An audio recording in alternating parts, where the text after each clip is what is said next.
Telugu Desam party అధికారంలోకి వచ్చి 60 రోజులు కూడా పూర్తి కాల. కూటమి ఎన్డీఏ కూటమి తెలుగుదేశం, జనసేన, భారతీయ జనతా పార్టీ ప్రభుత్వం అధికారంలోకి వచ్చాక రాష్ట్ర పరిస్థితులు చక్కదిద్దేదానికే దిక్కుదోచనటువంటి పరిస్థితి, అయోమయ పరిస్థితి రాష్ట్రంలో. జగన్మోహన్ రెడ్డికి, వైకాపాకి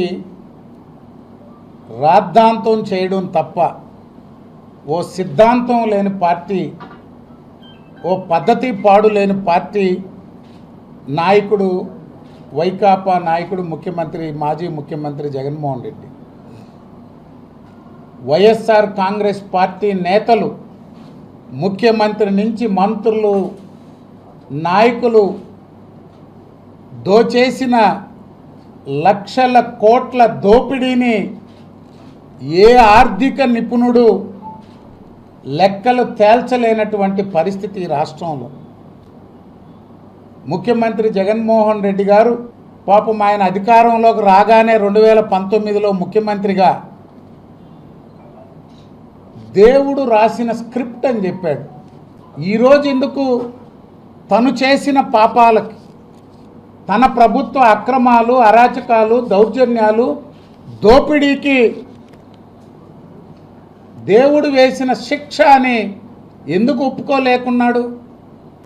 నెల రోజులకి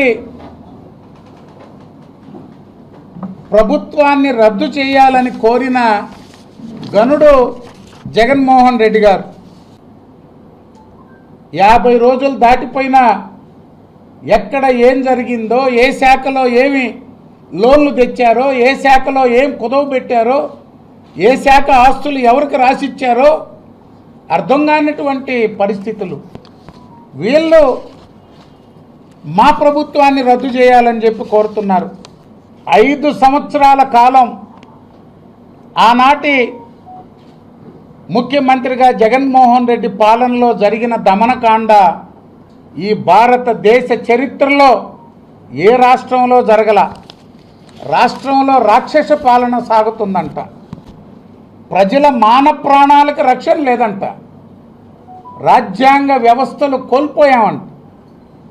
పోలీసులు సహా యంత్రాంగాలన్నీ నిర్వీర్యం చేశారంట. ఇది అసలు ఆశ్చర్యంగా ఉంది. జగన్మోహన్ రెడ్డి గారు మాట్లాడుతుంటే ఢిల్లీలో అసెంబ్లీ ముందు నిలబడి, మీరా మా గురించి మాట్లాడేది? 1000 ఎకరాలు, ఒక్కొక్క జిల్లాలో 1000 ఎకరాలు బయటకు వస్తున్నాయి. ఈరోజు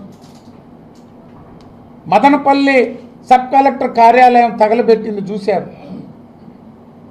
1000 ఎకరాలు బయటకు వస్తున్నాయి.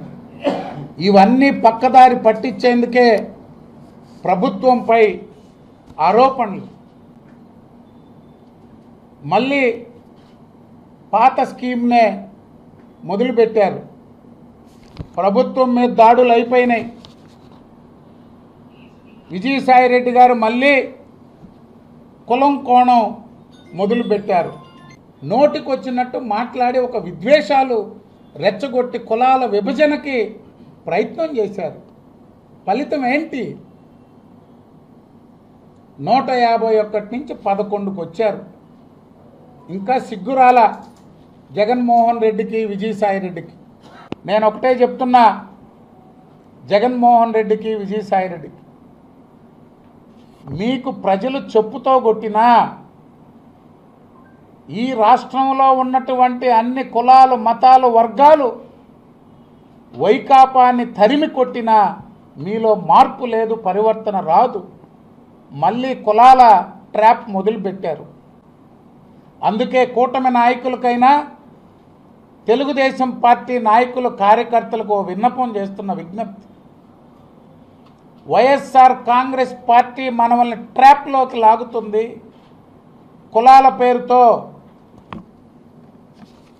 సోషల్ మీడియా ద్వారా రెచ్చగొట్టే ధోరణి వ్యవహరిస్తున్నారు.